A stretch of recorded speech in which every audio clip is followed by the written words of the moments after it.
Voy a dar inicio a la siguiente narración agradeciendo tu apreciada compañía esta noche.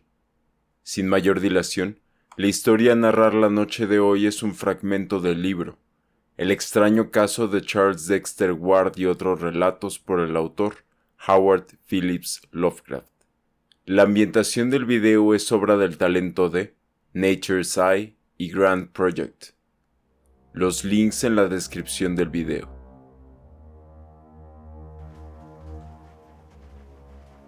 La ciudad sin nombre. Cuando me acerqué a la ciudad sin nombre, supe que estaba maldita. Viajaba por un valle reseco y terrible bajo la luna, y a lo lejos la vi sobresalir misteriosamente por encima de las arenas como pueden sobresalir las partes de un cadáver de la tumba mal hecha.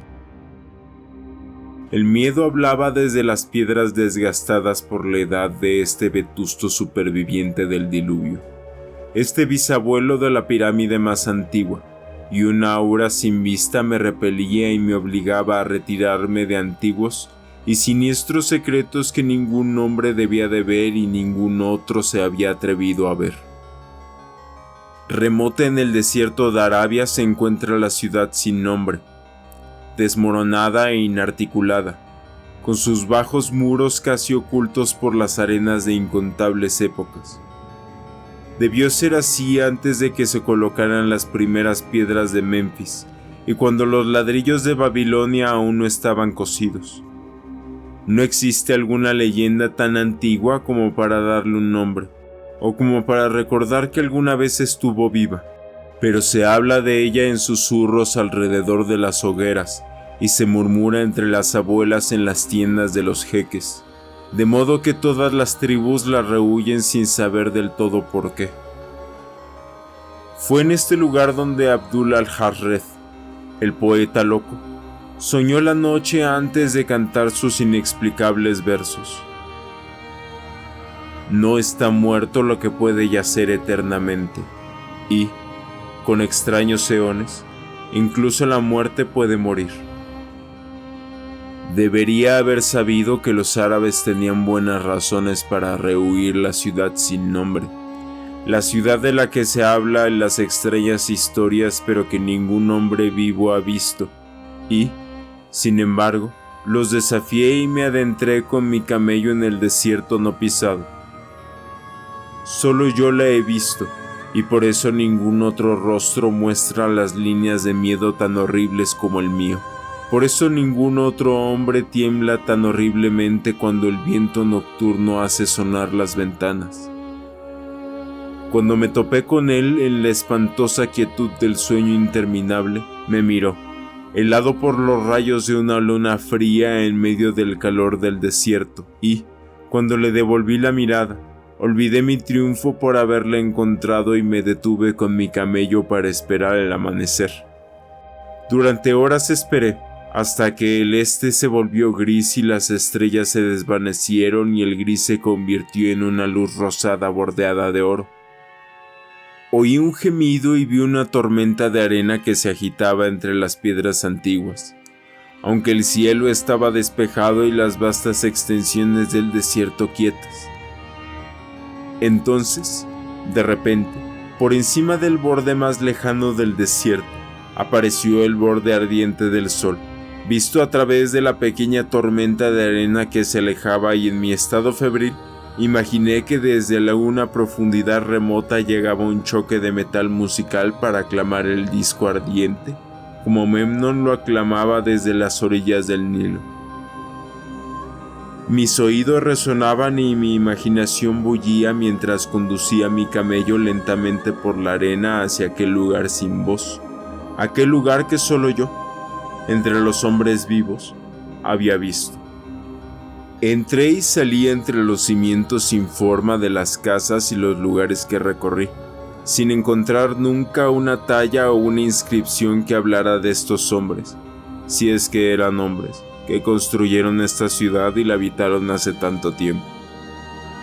La antigüedad del lugar era insufrible, que anhelaba encontrar algún signo o dispositivo que demostrara que la ciudad había sido realmente creada por el hombre. Había ciertas proporciones y dimensiones en las ruinas que no me gustaban. Llevaba muchas herramientas y cabé mucho entre los muros de los edificios destruidos, pero el progreso fue lento y no se descubrió nada significativo.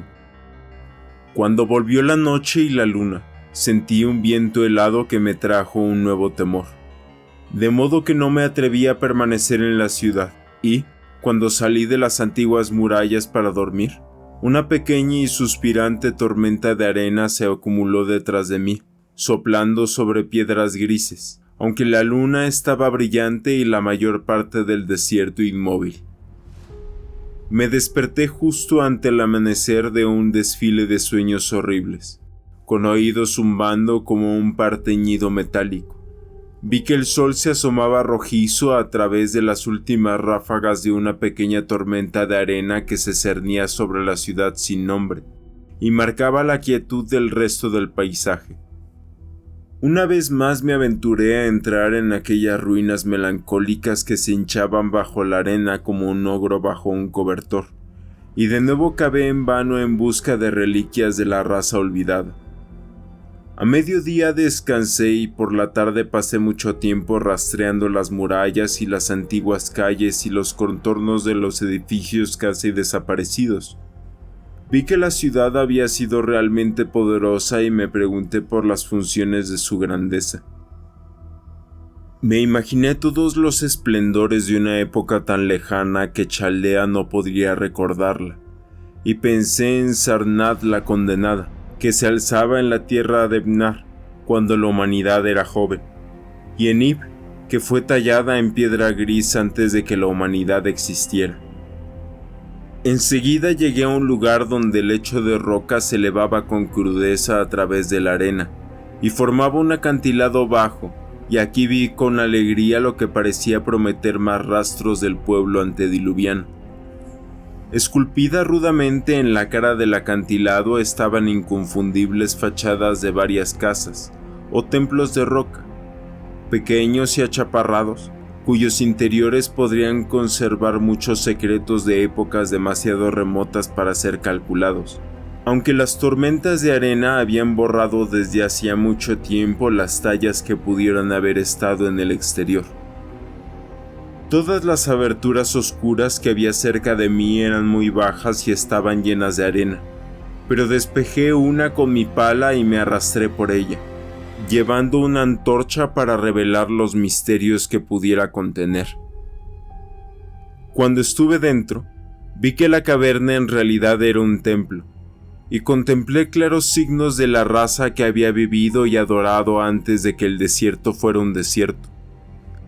No faltaban altares, pilares y nichos primitivos, todos curiosamente bajos, y aunque no vi esculturas ni frescos, había muchas piedras singulares claramente moldeadas en forma de símbolos por medios artificiales. La profundidad de la cámara cincelada era muy extraña, pues apenas podía arrodillarme en posición vertical, pero el área era tan grande que mi antorcha solo mostraba una parte a la vez. Me estremecí extrañamente en algunos rincones más alejados, pues ciertos altares y piedras me sugirieron ritos olvidados de naturaleza terrible, repugnante e inexplicable, y me hicieron preguntarme qué clase de hombres pudieron haber hecho y frecuentado tal templo. Cuando hube visto todo lo que contenía el lugar, me arrastré de nuevo hacia afuera, ávido de encontrar lo que los templos podrían ofrecer.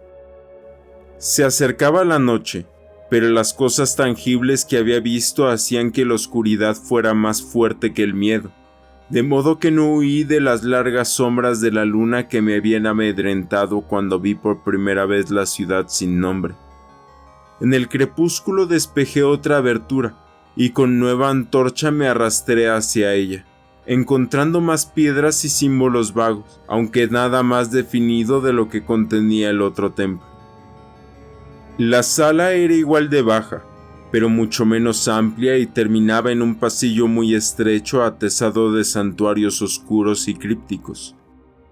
Estaba husmeando en estos santuarios cuando el ruido de un viento y mi camello en el exterior rompió la quietud, y me hizo salir para ver qué podía haber asustado a la bestia.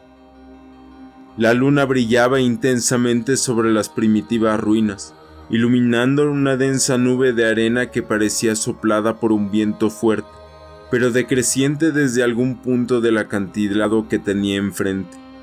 Sabía que era este viento frío y arenoso el que había perturbado al camello, y estaba a punto de llevarlo a un lugar más para resguardarlo cuando por casualidad levanté la vista y vi que no había viento a lo alto del acantilado.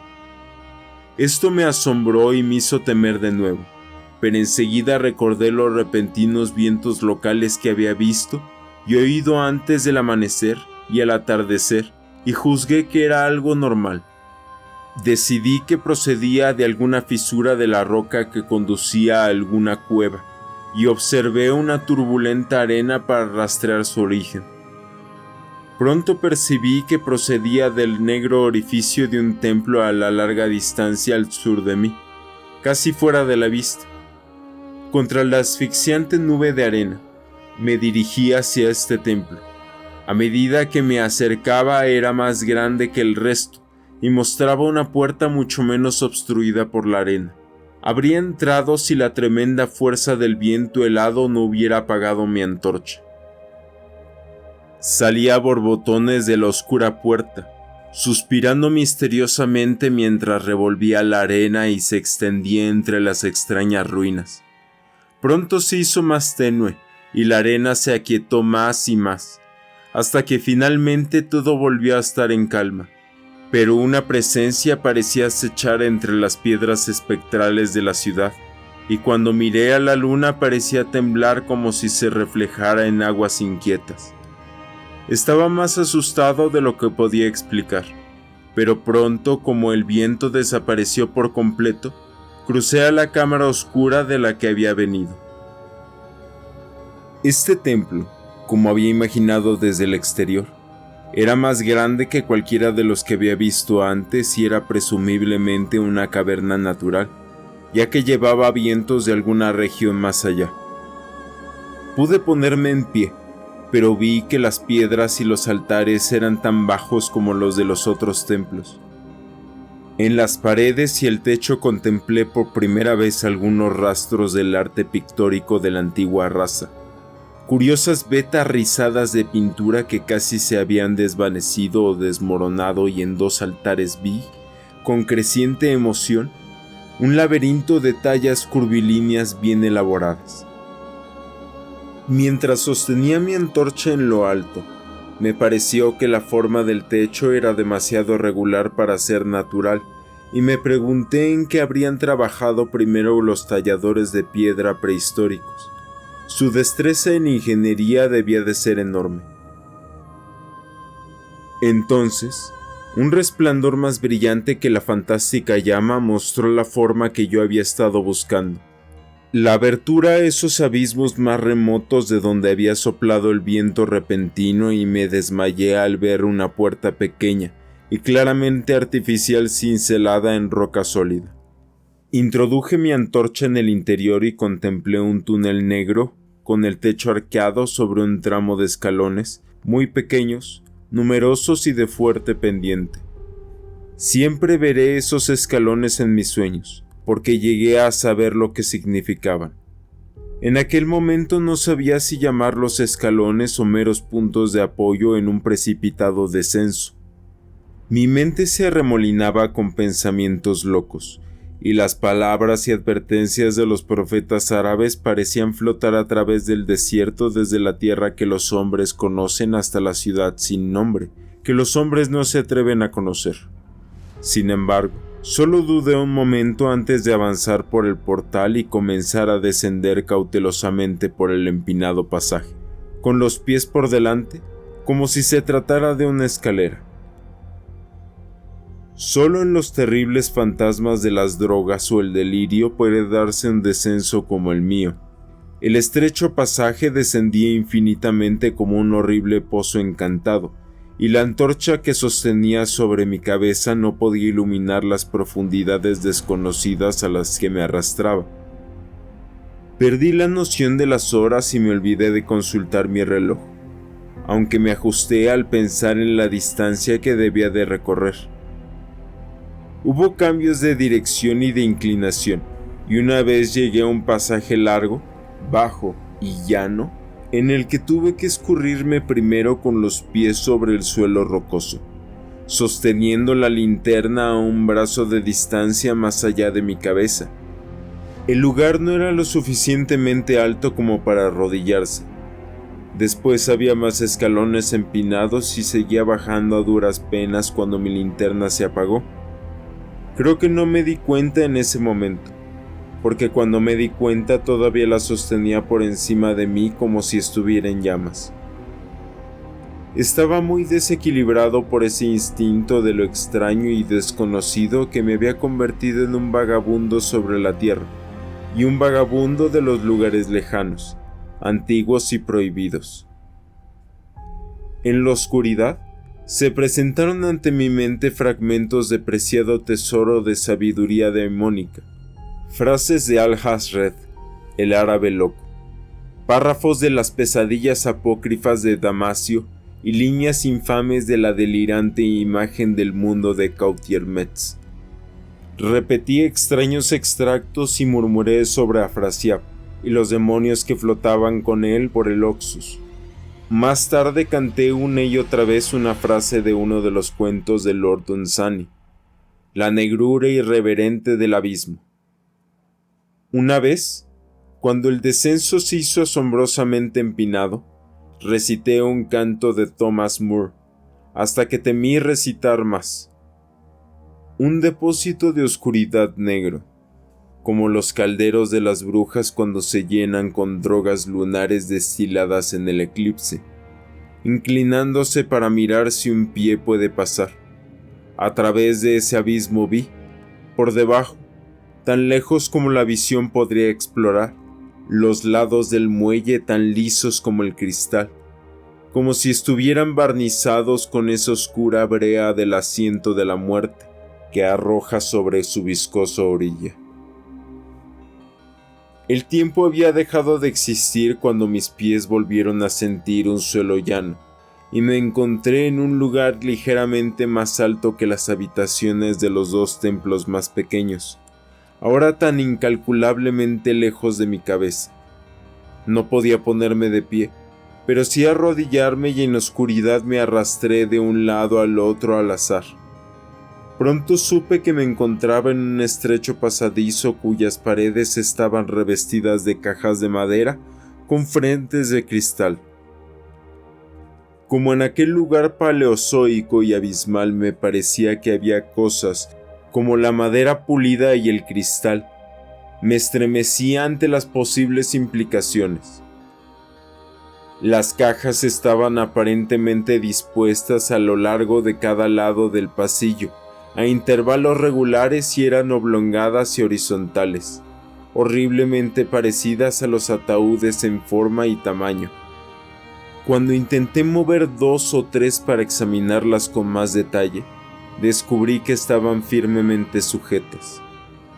Vi que el pasaje era largo, así que avancé rápidamente en una carrera sigilosa que habría parecido horrible si cualquier ojo me hubiera observado en la oscuridad, cruzando de vez en cuando de un lado a otro para palmar mis alrededores y asegurarme que las paredes y las filas de las cajas seguían extendiéndose. El hombre está tan acostumbrado a pensar visualmente que casi olvidé la oscuridad y me imaginé el interminable pasillo de madera y cristal en su monotonía de techos bajos como si lo viera. Entonces, en un monumento de indescriptible emoción, lo vi. No puedo decir en qué momento mi fantasía se fundió con la vista real, pero se produjo un resplandor gradual hacia adelante, y de inmediato supe que veía en los tenues contornos de un corredor y las cajas, revelados por alguna fosforescencia subterránea desconocida. Durante un rato todo fue exactamente como lo había imaginado, ya que el resplandor era muy tenue, pero mientras seguía avanzando mecánicamente hacia la luz más fuerte, me di cuenta de que mi fantasía no había sido más que débil. Esta sala no era una reliquia de una crudeza, como los templos de la ciudad arriba, sino un monumento del arte más magnífico y exótico. Diseños e imágenes ricas, vivas y atrevidamente fantásticas formaban un esquema continuo de pinturas murales cuyas líneas y colores eran indescriptibles. Las vitrinas eran de una extraña madera dorada, con frentes de cristal exquisito y contenían las formas momificadas de criaturas que superaban el grotesco de los sueños más caóticos del hombre. Es imposible transmitir una idea de las monstruosidades. Era un tipo de los reptiles con líneas corporales que surgían a veces del cocodrilo y a veces de la foca, pero más a menudo nada de lo que un naturalista o unos paleontólogos habían oído jamás. Su tamaño se aproximaba al de un hombre pequeño y sus patas delanteras tenían pies delicados y evidentes, curiosamente parecidos a las manos y los dedos humanos. Pero lo más extraño de todo era su cabeza, que presentaba un contorno que violaba todos los principios biológicos conocidos. A nada pueden compararse bien tales. En un instante pensé en comparaciones tan variadas como el gato, la rana toro, el místico sátiro y el ser humano. Ni el mismísimo Júpiter había tenido una frente tan colosal y protuberante, pero los cuentos, la falta de nariz y la mandíbula de Caimán colocaban las cosas fuera de todas las categorías establecidas. Me debatí durante un tiempo sobre la realidad de las momias, sospechando a medias que eran ídolos artificiales, pero pronto decidí que se trataba de alguna especie paleógena que había vivido cuando la ciudad sin nombre estaba viva. Para coronar su grotesco aspecto, la mayoría de ellas estaban magníficamente envueltas en las más costosas telas y profusamente cargadas de adornos de oro, joyas y metales brillantes desconocidos. La importancia de estas criaturas reptantes debía ser enorme, pues ocupaban el primer lugar entre los salvajes diseños de las paredes y el techo pintados al fresco. El artista las había dibujado con inigualable destreza en un mundo propio, en el que tenían ciudades y jardines diseñados a la medida de sus dimensiones, y no pude evitar pensar que su historia representaba era alegórica, mostrando tal vez el progreso de la raza que las adoraba. Estas criaturas, me dije, eran para los hombres de la ciudad sin nombre lo que una loba era para Roma, o alguna bestia de tótem para una tribu de indios. Con este punto de vista, pude trazar a grandes rasgos una maravillosa epopeya de la ciudad sin nombre, la historia de una poderosa metrópolis costera que gobernó el mundo antes de que África surgiera de las olas, y de sus luchas cuando el mar se alejó y el desierto se introdujo en el fértil valle que las albergaba. Vi sus guerras y sus triunfos, sus problemas y derrotas y después su terrible lucha contra el desierto, cuando miles de sus habitantes, representados aquí en forma alegórica por los grotescos reptiles, se vieron obligados a descender a través de las rocas de una manera maravillosa hacia el otro mundo del que les habían hablado sus profetas. Todo era vívidamente extraño y realista y su conexión con el impresionante descenso que yo había realizado era inconfundible. Incluso reconocí los pasillos. Mientras me arrastraba por el corredor hacia la luz más brillante, vi las últimas etapas de la epopeya pintada, la desperdiciada de la raza que había habitado en la ciudad sin nombre, y en el valle circundante durante 10 millones de años, la raza cuyas almas se resistían a abandonar las escenas que sus cuerpos habían conocido durante tanto tiempo, donde se habían asentado como nómadas en la juventud de la tierra, tallando en la roca virgen aquellos santuarios primigenios a los que nunca habían dejado de rendir culto. Ahora que la luz era mejor, Estudié las imágenes con más detenimiento y, recordando que los extraños reptiles debían de representar a los hombres desconocidos, reflexioné sobre las costumbres de la ciudad sin nombre. Muchas cosas eran peculiares e inexplicables. La civilización, que incluía un alfabeto escrito, se había elevado aparentemente a un orden superior al de las civilizaciones inconmensurablemente posteriores de Egipto y Caldea. Pero había curiosas omisiones. Por ejemplo, no pude encontrar imágenes que representaran muertes o costumbres funerarias, salvo las relacionadas con guerras, violencia y plagas, y me sorprendió que la reticencia mostrada respecto a la muerte era natural. Era como si se hubiera fomentado un ideal de inmortalidad como una alegre alusión. Todavía más cerca del final del pasaje se pintaban escenas de lo más pintoresca y extravagantes, vistas contrastadas de la ciudad sin nombre en un abandono, creciente ruina y el extraño nuevo reino del paraíso al que la raza se había abierto paso a través de la piedra. En estas vistas, la ciudad y el valle desértico se mostraban siempre a la luz de la luna, con nimbos dorados que se cernían sobre los muros caídos y que revelaban medidas de espléndida perfección de los tiempos pasados, mostrada espectral y elusivamente por el artista. Las escenas paradisíacas eran casi demasiado extravagantes para ser creídas, retratando un mundo oculto de día entero dentro de ciudades gloriosas y colonias y valles etéreos. Al final, me pareció ver signos de anticlímax artístico. Las pinturas eran mucho menos hábiles, y mucho más extrañas incluso que las escenas más salvajes de las anteriores. Parecían registrar una lenta decadencia de la antigua estirpe, unida a una creciente ferocidad hacia el mundo exterior del que fue expulsada por el desierto. Las formas del pueblo, siempre representadas por los reptiles sagrados, parecían ir perdiendo fuerza, aunque su espíritu, tal y como se muestra sobre las ruinas a la luz de la luna, aumentaba en proporción. Sacerdotes demacrados, mostrados como reptiles con túnicas ornamentadas, maldecían el aire superior y a todos los que lo respiraban, y una terrible escena al final mostraba a un hombre de aspecto primitivo, tal vez un pionero del antiguo Irem, la ciudad de los pilares, despedazado por miembros de la raza mayor. Recordé cómo los árabes temen a la ciudad sin nombre, y me alegré de que más allá de este lugar las paredes grises y el techo estuvieran desnudos.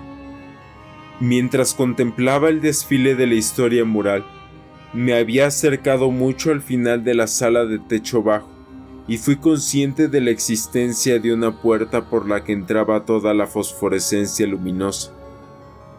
Al acercarme a ella, grité en voz alta en asombro trascendental por lo que había más allá, porque en lugar de otras cámaras más brillantes, solo había un vacío ilimitado de resplandor uniforme, como el que uno podría imaginar al contemplar desde la cima del monte Everest un mar de niebla iluminado por el sol.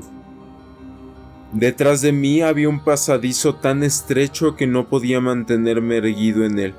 Delante de mí había una infinidad de refulgencias subterráneas. Desde el pasadizo hacia el abismo se abría un tramo empinado de escalones, pequeños y numerosos escalones como los de los pasadizos negros que había atravesado. Pero después de unos pocos metros los vapores resplandecientes lo ocultaban todo. Abierta contra la pared izquierda del pasaje, había una enorme puerta de latón, increíblemente gruesa y decorada con fantásticos bajorrelieves, que si se cerraba podría cerrar todo el mundo del interior de la luz de las bóvedas y pasajes de la roca. Miré los escalones y por una vez no me atreví a probarlos. Toqué la puerta de latón abierta y no pude moverla. Entonces me desplomé tendido en el suelo de piedra. con la mente encendida por prodigiosas reflexiones que ni siquiera un agotamiento parecido al de la muerte pudo desenterrar.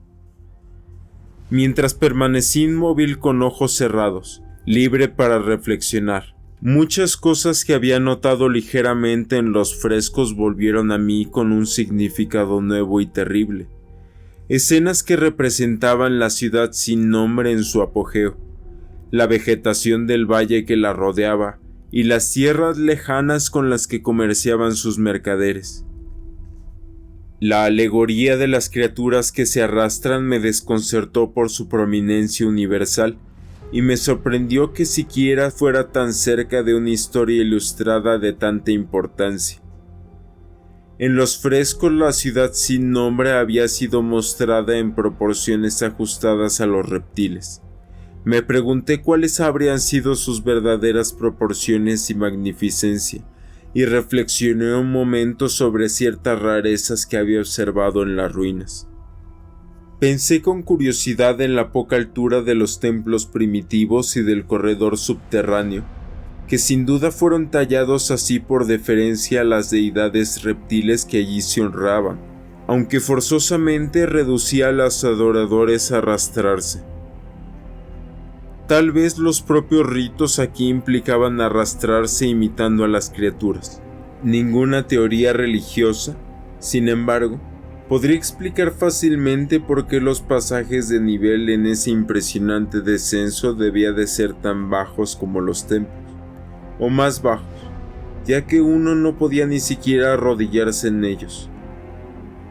Al pensar en esas criaturas que se arrastraban, cuyas horribles formas momificadas estaban cerca de mí, sentí un nuevo latido de miedo. Las asociaciones mentales son curiosas y me encogía la idea de que, salvo el pobre hombre primitivo desplazado en el último cuadro, la mía era la última forma humana entre muchas reliquias y símbolos de la vida primordial. Pero, como siempre en mi extraña y errante existencia, el asombro pronto expulsó al miedo, porque el luminoso abismo y lo que podría contener presentaban un problema digno del mayor explorador. No podía dudar de que un mundo extraño y misterioso se encontraba al final de ese tramo de escalones peculiarmente pequeños, y esperaba encontrar allí los recuerdos humanos que el corredor pintado no podría proporcionar. Los frescos habían representado ciudades y valles increíbles en este reino inferior, y mi imaginación se detuvo en las ricas y colosales ruinas que me esperaban. Mis temores, en efecto, se referían al pasado más que al futuro. Ni siquiera el horror físico de mi posición en aquel estrecho corredor de reptiles muertos y frescos antediluvianos, a kilómetros por debajo del mundo que conocía y frente a otro mundo de luz y niebla espeluznantes, podía igualar el pavor letal que sentía ante la abismal antigüedad de la escena y su alma. Una antigüedad tan vasta que la medida es débil. Parecía mirar hacia abajo desde las piedras primitivas y los templos tallados en la roca de la ciudad sin nombre, mientras que el último de los asombrosos mapas en los frescos mostraba océanos y continentes que el hombre había olvidado, con solo aquí y allá algunos contornos vagamente familiares.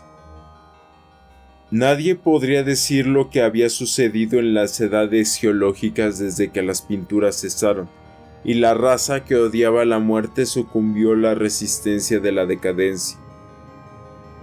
La vida había bullido una vez en estas cavernas y este luminoso reino del más allá. Ahora estaba solo con unas vívidas reliquias y me estremecía pensar en las incontables edades, a través de las cuales estas reliquias habían mantenido una silenciosa vigilia desierta. De repente, se produjo otra ráfaga de ese miedo agudo que se había apoderado de mí intermitentemente desde que vi por primera vez el terrible valle y la ciudad sin nombre bajo una fría luna, y a pesar de mi agotamiento me encontré poniéndome frenéticamente en posición sentada, y mirando hacia atrás a lo largo del negro corredor hacia los túneles que se elevaban al mundo exterior. Mis sensaciones eran como las que me habían hecho rehuir la ciudad sin nombre por la noche, y eran evidentemente inexplicables como conmovedoras. En otro momento, sin embargo, recibí una conmoción aún mayor en forma de un sonido definido, el primero que había roto el silencio absoluto de las profundidades sepulcrales. Era un gemido grave y profundo, como el de una multitud lejana de espíritus condenados, y procedía de la dirección en la que yo miraba. Su volumen creció rápidamente, hasta que pronto reverberó espantosamente a través del pasaje bajo, y al mismo tiempo fui consciente y creciente de la corriente de aire frío, que también fluía desde los túneles y la ciudad de arriba. El contacto con este aire me pareció restablecer mi equilibrio, pues recordé al instante las repentinas ráfagas que se habían levantado alrededor de la boca del abismo, cada atardecer y cada amanecer, una de las cuales me había revelado los túneles ocultos. Miré mi reloj y vi que el amanecer estaba cerca, así que me preparé para resistir el vendaval que bajaba hacia su hogar en la caverna como lo había hecho al atardecer. Mi miedo volvió a disminuir, ya que un fenómeno natural tiende a disipar las cavilaciones sobre lo desconocido. El viento nocturno, que chillaba y gemía, se precipitaba cada vez con más fuerza en el golfo de la tierra interior. Volví a dejarme caer y me agarré en vano al suelo por miedo de ser arrastrado por la puerta abierta hacia el abismo fosforescente. No esperaba semejante furia, y cuando fui consciente de que mi cuerpo se deslizaba hacia el abismo, me sentía acosado por miles de terrores de la aprehensión y la imaginación. La malignidad de la explosión despertó increíbles fantasías. Una vez más me comparé estremecedoramente con la única imagen humana en aquel espantoso corredor, el hombre que fue despedazado por la raza sin nombre, pues el diabólico zarpazo de las corrientes arremolinadas parecía habitar una rabia vengativa tanto más fuerte cuando más imponente era. Creo que grité frenéticamente cerca del final. Casi me volví loco. Pero, si lo hice, mis gritos se perdieron en la babel infernal de los aullantes espectros del viento. Intenté arrastrarme contra el torrente invisible y asesino, pero ni siquiera pudiera sostenerme mientras me empujaban lenta e inexorablemente hacia el mundo desconocido. Finalmente, la razón debió de quebrantarse por completo, pues me puse a balbucear una y otra vez aquella inexplicable copla del loco árabe Al-Hasred, que soñaba con una ciudad sin nombre. No está muerto lo que puede yacer eternamente, y, con extraños eones, incluso la muerte puede morir. Solo los sombríos dioses del desierto saben lo que realmente ocurrió. Qué indescriptibles luchas y revueltas en la oscuridad soporté, o qué Abadón me guió de vuelta a la vida, donde siempre debo recordar y temblar en el viento nocturno hasta del olvido, o algo peor, me reclame. Monstruoso, antinatural, colosal, era la cosa, demasiado más allá de todas las ideas del hombre, para poder sido creada excepto en las silenciosas y malditas horas de la mañana cuando uno no puede dormir. He dicho que la furia de la ráfaga era infernal, cacodemoníaca, y que sus voces eran horribles, con la crueldad reprimida de eternidades desoladas. En un momento dado, estas voces, aunque todavía caóticas ante mí, parecieron a mi cerebro palpitante tomar forma articulada detrás de mí y allá abajo, en la tumba de innumerables antigüedades muertas en un eón, a leguas por debajo del mundo de los hombres iluminados por el amanecer. Oí las espantosas maldiciones y los gruñidos de demonios de leguas extrañas. Al volverme, vi perfilado contra el éter luminoso del abismo lo que no podía verse contra el crepúsculo del corredor.